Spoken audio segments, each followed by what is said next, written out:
Champion एक नए खिलाड़ी से हार गया था। कोच ने उससे पूछा, तुम यहाँ किस लिए आए हो?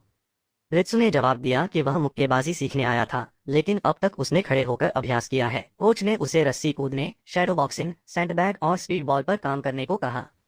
रित्सु ने कहा कि अगर तुम्हें इतना यकीन है कि तुम्हारा तरीका सही है, तो मुझे दिखाओ कि मैं गलत हूँ। मुझे कोई ऐसा असली बॉक्सर दिखाओ जो इतना ताकतवर हो कि मैं उसका मुकाबला न कर सकूं।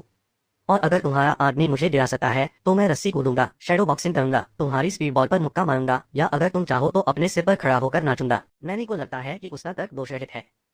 आप इसलिए नहीं जीतते क्योंकि आप सही हैं। आप इसलिए सही हैं क्योंकि आप जीतते हैं। लेकिन मैनी को यकीन है कि रित्सु यह बात समझती है। आज उसने दुनिया के सभी मुक्केबाजों को अपने खिलाफ कर लिया है। शिनशिनकाई मुख्यालय में तात्सुमी इसे कुछ खोने के रूप में नहीं सोचता। आपने कुछ नहीं खोया है, आपने कुछ हासिल किया है।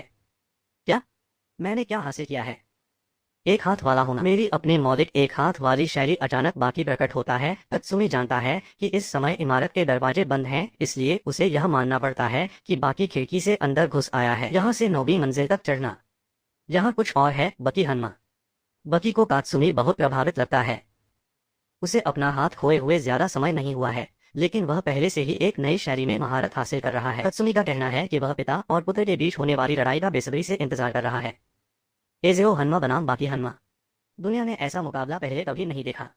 सच तो यह है कि बाकी अब अपने पिता से नफरत भी नहीं करता, लेकिन वह अब भी सोचता है कि वह उनसे लड़ने जा रहा है। वे बातचीत करने के लिए लिविंग रूम में चले गए। बाकी को पता चलता है कि रित्सु सदस्य बनने के लिए सेंटर बॉक्सिंग जिम में गया था, जिससे बाकी हैरान हो गया। तात्सुमी समझाता है कि सीकिंग रित्सु अभी भी सीकिंग रित्सु ही रहेगा और सीकिंग रित्सु स्टाइल में ही रिंग में उतरेगा। वह बॉक्सिंग तकनीकों का उपयोग नहीं करने वाला है। वह केवल कुंफू कौशल का उपयोग करके अपना काम करेगा। बेशक यह आसान नहीं है। सेंटर बॉक्सिंग जिम में जब हर कोई बॉक्सिंग का अभ्यास कर रहा था, रित्सु कुंफू का अभ्यास जारी रख रहा था। कोच ने रित्सु को दस्ताने पहनने के लिए कहा क्योंकि उन्होंने रित्सु के लिए एक बहुत मजबूत प्रतिद्वंद्वी तैयार किया था। यह लड़का शायद वही है जिसकी रित्सु तलाश कर रहा है। एक ऐसा प्रतिद्वंद्वी जिससे वह अपनी पूरी ताकत से लड़ सके, लेकिन ऐसा प्रतिद्वंद्वी जिस पर उसका कौशल इतना अच्छा काम नहीं करेगा। लेकिन सर्विस से बाहर होने के बाद उन्होंने अपने देश में पदार्पण किया। वह 9 में से 9 जीत चुका है और 8 नॉकआउट के साथ जीता है। उसने अपने पदार्पण मैच को छोड़कर अपने सभी प्रतिद्वंद्वियों को नॉकआउट कर दिया। वह तैयार होने के लिए दूसरे दिन अपने पुराने ठिकाने पर वापस आया था।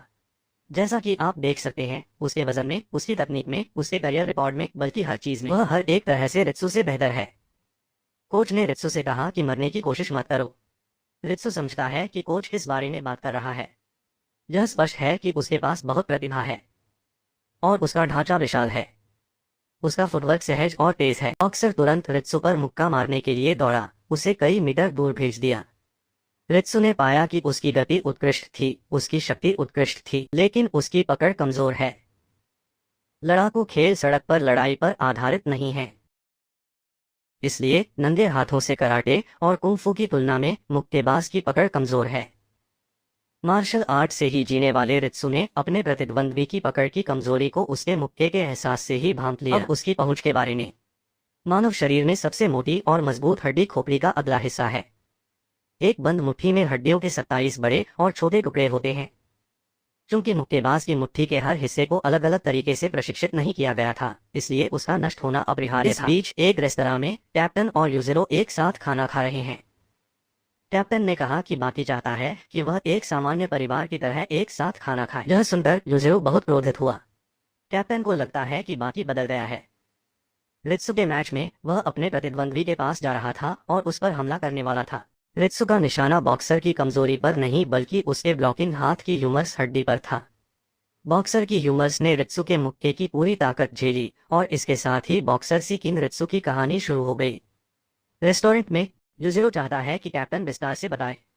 कैप्टन भी इस बात से उतना ही हैरान है जितना वह है, क्योंकि यह अनुरोध अचानक से आया था। लेकिन बाकी को लगता है कि पिता और बेटे का साथ में खाना खाने में कोई बुराई नहीं है। कैप्टन बाकी से उस दृश्य की कल्पना करने को कहता है। बाकी हन्मा और यूजिरो हन्मा दोनों एक ही टेबल पर बैठे हैं। बस यह सोचना ही चौंकाने वाला है। बाकी ने कहा कि कुछ चावल पकाओ, कुछ मिसो सूप गर्म करो, कुछ समय निकालकर सादा खाना खाओ। अरे थोड़ी बहुत बातचीत करो, और मिठाई भी अच्छी रहेगी, शायद आइसक्रीम का एक छोटा सा स्कूप भी। कैप्टन बाकी से पूछता है, क्या तुम सच में मानते हो कि जिस यूजिरो हन्मा की तुम कल्पना कर रहे हो वह अस्तित्व में है? जिस तरह की सामान्य नोकझोंक और बकबक की तुम बात कर रहे हो, साधारण परिवार जो सामान्य चीजें पसंद करते हैं, वे ऐसी चीजें हैं जो तुम्हारे और तुम्हारे पिता के लिए मौजूद नहीं है। बकी कैप्टन की बातों को अनदेखा करता है और कहता है कि वह तुम्हें जरूर युजिरो से कहेगा कि तुम खड़े हो जाओ और चावल पकाओ। कैप्टन से सारी बातें सुनने के बाद युजिरो को गुस्सा आ गया और वह चावल पकाने के बारे में सोचता रहा। फिर वह चला गया। नारिटा एयरपोर्ट पर कैसर, एक मशहूर बॉक्सिंग मैच फिक्सर, जापान पहुंचता है। वह तुरंत सेंटर बॉक्सिंग जिम में गया और वहां मौजूद सभी को चौंका दिया। उसने रित्सु की खड़ी मुद्रा देखी और उसकी खूबसूरती से मोहित हो गया। जब उस मूर्ख गैरी ने उसे इस बारे में बताया तो उसे यकीन नहीं हुआ, लेकिन अब वह खुद देख सकता है। कैसर 40 साल से इस धंधे में है और उसने कभी इस तरह की मांसपेशियां नहीं देखी। रित्सु अचानक उस पर चिल्लाया, बाहर निकलो, तुम मेरी ट्रेनिंग में बाधा डाल रहे हो। कैसर ने रित्सु से माफी मांगी और अपना परिचय दिया। उसने रित्सु की शक्ति देखने की भीख मांगी। रित्सु ने एक पुराना मुक्केबाजी दस्ताना पहन लिया। कैसर को लगता है कि रित्सु सबसे बड़े दस्ताने का उपयोग करके एक सैंडबैग को नष्ट कर देगा। उसकी शैली बहुत साधारण है। हालांकि रित्सु उस बॉक्सिंग दस्ताने को नष्ट करना चाहता था जिसने कैसर को हैरान कर दिया था। असली चमड़े से बने बॉक्सिंग दस्ताने कभी नहीं टूटते। यह कार्य अविश्वसनीय रूप से कठिन है और यहाँ हर मुक्केबाज इस बात से वाकिफ है। वह दस्ताना उस खेल का प्रतीक है जिसे आप सभी प्यार करते हैं और रित्सु ने इसे नष्ट कर दिया है। यह सही है। इसका मतलब है युद्ध। दो आदमी दस्ताने पहनते हैं और एक दूसरे का सामना करते हैं। अपनी मुट्ठियों का इस्तेमाल करते हुए वे ताकत की प्रतियोगिता करते हैं। युद्ध के ये सरल नियम, क्वींसबेरी नियम, इस खेल के लिए 150 साल पहले स्थापित किए गए थे। उन 150 साल पुराने नियमों को रौंद दिया गया है। यह सब प्राचीन चीनी तकनीकों की वजह से है। कैसर का कहना है कि उसके पास भयानक जीव हैं जो रित्सु को भागने पर मजबूर कर देंगे। सारी जानकारी मुझ पर छोड़ दो। आप वैसे ही लड़ेंगे जैसे आप हैं, न कि मुक्केबाज की तरह, जैसा कि किंग रित्सु को दिखाया जाता है। आप चीनी कुंफू का प्रतिनिधित्व करने वाले घुसपैठिए होंगे। मिस्टर रित्सु, मैं चाहता हूँ कि आप मेरे साथ संयुक्त राज्य अमेरिका चलें। ओश को यह समझ में नहीं आता वह इस यात्रा पर क्यों जा रहा है। इस बीच बकी अभ्यास कर रहा है जब वह अपने मालिक को देखता है जो एक तिरछटा है। बकी कहता है कि आपकी शारीरिक क्षमता एक पूर्ण रहस्य है और आपकी गतिशीलता एक आकर्षक खजाने की तरह है। आप हमेशा से ही घृणा और अस्वीकृति की वस्तु रहे हैं। हालांकि पृथ्वी पर जितने भी जीव गति के लिए जाने जाते हैं उनमें से आप अद्वितीय हैं। आप अकेले ऐसे प्राणी हैं जो पलक झपकते ही शून्य से पूर्ण वेग तक जा सकते हैं। आप प्रति सेकंड 50 शरीर की लंबाई तक जा सकते हैं। यहाँ एक और बात पर विचार करना है। यदि आप एक इंसान के आकार के हैं और अपनी अधिकतम गति प्राप्त करना चाहते हैं तो आप 168 मील प्रति घंटे की गति से यात्रा करेंगे। यदि कोई इंसान 168 मील प्रति घंटे की गति से दौड़ने के लिए दृढ़ संकल्पित है, वह अपने शरीर को शारीरिक सहन शक्ति की सीमा तक धकेल रहा होगा और इस प्रयास में उसकी मृत्यु भी हो सकती है। यह ऐसा कुछ नहीं है जिसे मानव मांसपेशी फाइबर के साथ हासिल किया जा सकता है। यह पहुंच से बाहर है। लेकिन आप मांसपेशी फाइबर का उपयोग नहीं करते हैं। मुझे एहसास हुआ कि जब मैंने तुम्हारी लाश को फर्श पर फैला हुआ देखा तभी प्रकाश बल्ब जल गया। कोई मांसपेशी नहीं थी, कोई रेशा नहीं था। तुम्हारे अंदरूनी हिस्से दूधिया सफेद तरल से बने थे। 168 मील प्रति घंटे की रफ्तार से दौड़ने के पीछे मजबूत मांसपेशियां नहीं थीं। यह तरल था। अब मुझे इसकी आदत पड़ने लगी है। रित्सु ने वेगास आने के बाद से एक शब्द भी नहीं कहा है। उसे लगता है कि यह शहर फिजूल खर्ची के लिए समर्पित है। इस शहर में कुछ भी वास्तविक नहीं है। कैसर उसका वेगास में स्वागत करता है और उसे शहर के सबसे बड़े बॉक्सिंग रिंग में ले जाता है। जैसे ही एक पूर्व चैंपियन ने अपने प्रतिद्वंद्वी को हराया, कैसर मंच पर कूद पड़े और एनसी का माइक छीन लिया।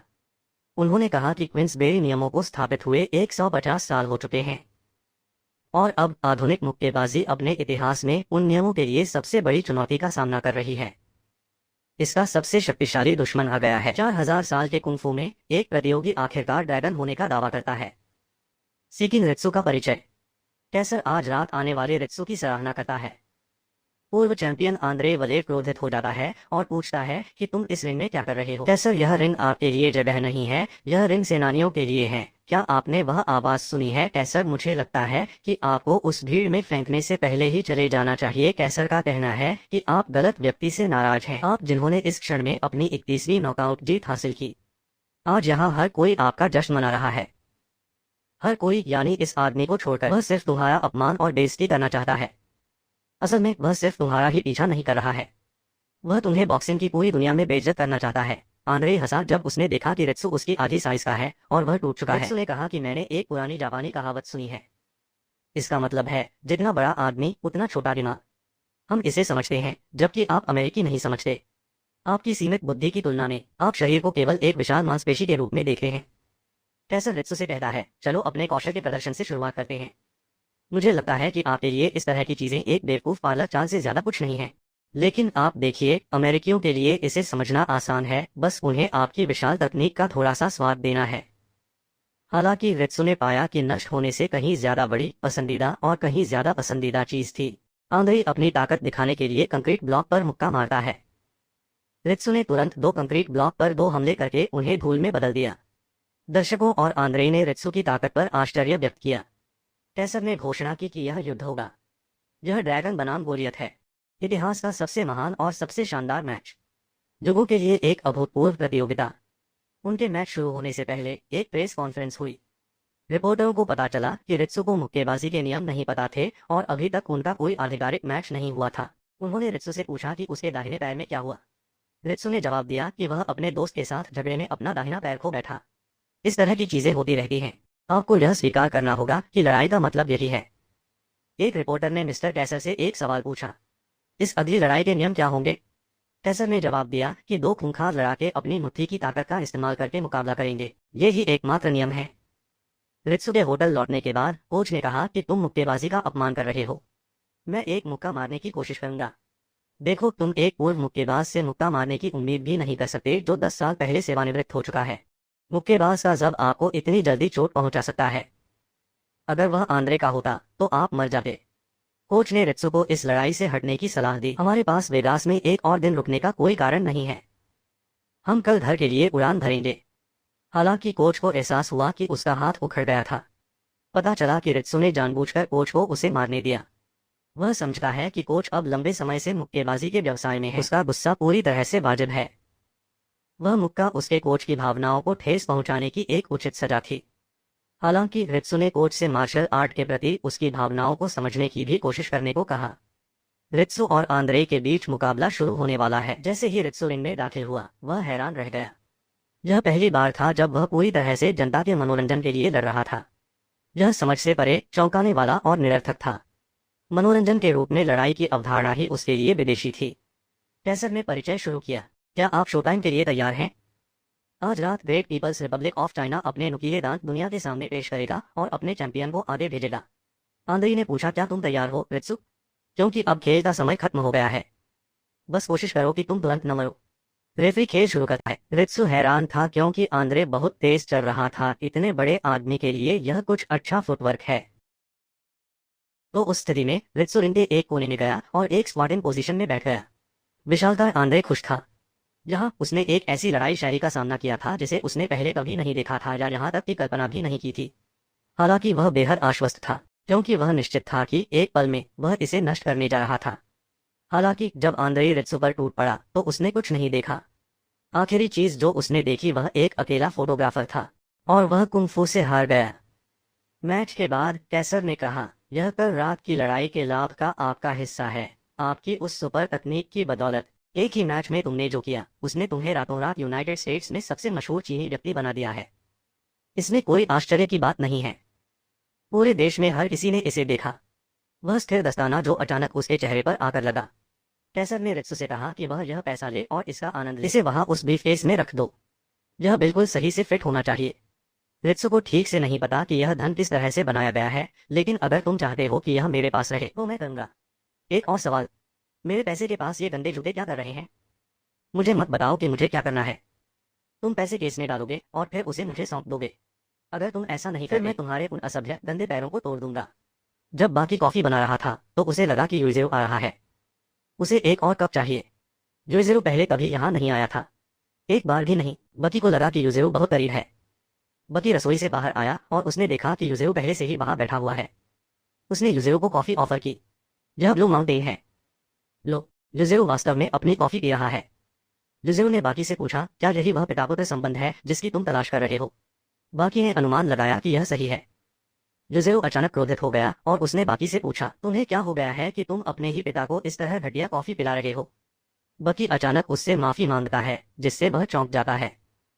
मुझे पता है कि तुम नकली थे पिताजी। देखो, तुमने कॉफी 2 घूंट में पी ली, इसलिए यह बहुत ज्यादा खराब नहीं हो सकती थी। तुम झूठ बोल रहे थे, लेकिन फिर भी इससे कोई फर्क नहीं पड़ता।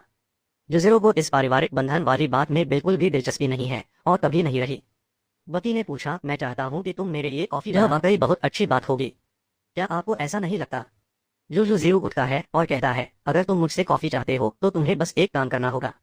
तुम्हें मुझे इसे बनाने के लिए मजबूर करना होगा।